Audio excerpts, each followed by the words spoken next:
ಪಾಕಿಸ್ತಾನದ ಕುತಂತ್ರ ಬುದ್ಧಿಗೆ ಭಾರತ ಪ್ರತೀಕಾರವನ್ನು ತೀರಿಸಿಕೊಳ್ಳುತ್ತಾ ರಾಜತಾಂತ್ರಿಕ ಏಟಿನಿಂದ ಶಹಬಾಜ್ ಶರೀಫ್ಗೆ ಜ್ವರ ಬಂದುಬಿಟ್ಟಿದೆಯಾ ಆಲ್ರೆಡಿ ಅಂತ ನೋಡಿ. ಪಾಕಿಸ್ತಾನದಲ್ಲಿ ಭಾರತ ಆಲ್ರೆಡಿ ಸಾಕಷ್ಟು ರೆಡಿ ಮಾಡ್ಕೊಳ್ತಾ ಇದೆಯಲ್ಲ ಉಗ್ರರ ದಮನದ ಕಾರ್ಯಾಚರಣೆಯನ್ನು, ಉಗ್ರರ ಹತ್ಯೆ, ದಮನ, ಮಟ್ಟ ಹಾಕೋದು, ಏನು ಬೇಕಾದರೂ ಕರೀರಿ. ಇದಕ್ಕೆ ಆಲ್ರೆಡಿ ಪಾಕಿಸ್ತಾನದ ಪ್ರಧಾನಿ ಶಹಬಾಜ್ ಶರೀಫ್ಗೆ ಜ್ವರ ಬಂದುಬಿಟ್ಟಿದೆಯಂತೆ. ಇದೇ ವಿಚಾರಕ್ಕೆ ಬೇರೆ ವಿಚಾರಕ್ಕೆ ಒಯ್ಯೋ ಸಹಜವ ನಮಗೆ ಗೊತ್ತಿಲ್ಲ. ಆದರೆ ಏನು ಮಾತಾಡ್ತಾರೆ ಅಂತ ಹೇಳಿದ್ರೆ ಸಹಜವಾಗಿ ಇನ್ನೊಂದು ಬದಿಯ ದೇಶದಲ್ಲಿ ಈ ಥರ ಪರಿಸ್ಥಿತಿ ಇದ್ದಾಗ ಆಲ್ರೆಡಿ ಹೆದರ್ಕೊಂಡಿದ್ದಾರೆ ಅಂತಲೇ ಎಲ್ಲರೂ ಮಾತಾಡೋದು.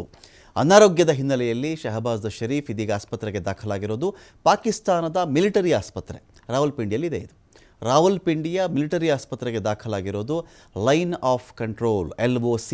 ಇಲ್ಲಿ ಉದ್ವಿಗ್ನ ವಾತಾವರಣವನ್ನು ನೋಡಿಕೊಂಡು ಶರೀಫ್ಗೆ ಭೀತಿ ಶುರುವಾಗಿದೆಯಾ ನೋಡಿ. ಅಲ್ಲಿನ ಸೇನಾ ಮುಖ್ಯಸ್ಥನೇ ದೇಶ ಬಿಟ್ಟು ಅವರ ಫ್ಯಾಮಿಲಿ ಪಲಾಯನ ಆಗಿದೆ.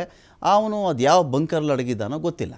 ಅವನು ಪತ್ತೇನೇ ಇಲ್ಲ. ಅವನು ಏನು ಕಾಶ್ಮೀರ ನಮ್ಮದು ರಕ್ತ ಹರಿಯುತ್ತೆ, ಕಾಶ್ಮೀರದಲ್ಲಿ ನೀರು ಹರಿಯುತ್ತೆ, ನಮ್ಮದು ಕಾಶ್ಮೀರದ್ದು ಪಾಕಿಸ್ತಾನದ್ದು ಅವಿನಾಭಾವ ಸಂಬಂಧ, ಈ ಥರ ಹೇಳಿದ ಮನುಷ್ಯ ಇನ್ನೇನು ಯುದ್ಧ ಶುರುವಾಗುತ್ತೆ ಅನ್ನೋ ಒಂದು ಮಾತು ಬಂತಲ್ಲ, ಬರ್ತಾ ಇದ್ದಂತೆಯೇ ಫ್ಯಾಮಿಲಿಯನ್ನು ಬೇರೆ ದೇಶಕ್ಕೆ ರವಾನಿಸಿ ತಾನು ಯಾವುದೋ ಬಿಲದಲ್ಲಿ ಅಡಗಿ ಕೂತ.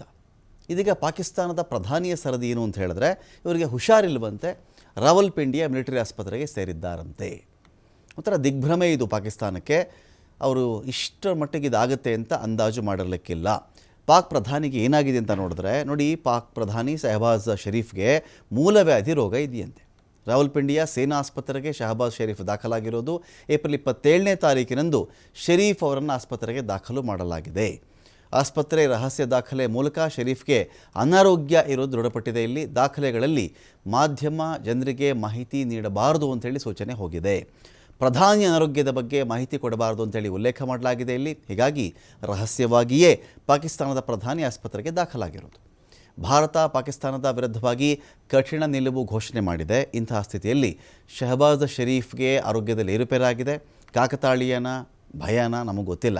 ಭಾರತ ಏನು ಮಾಡುತ್ತೋ ಏನು ಕತೆನೋ ಅಂಥೇಳಿ ಪಾಕಿಸ್ತಾನಕ್ಕೆ ಭಯ ಹುಟ್ಟಿರಲಿಕ್ಕೂ ಸಾಕು.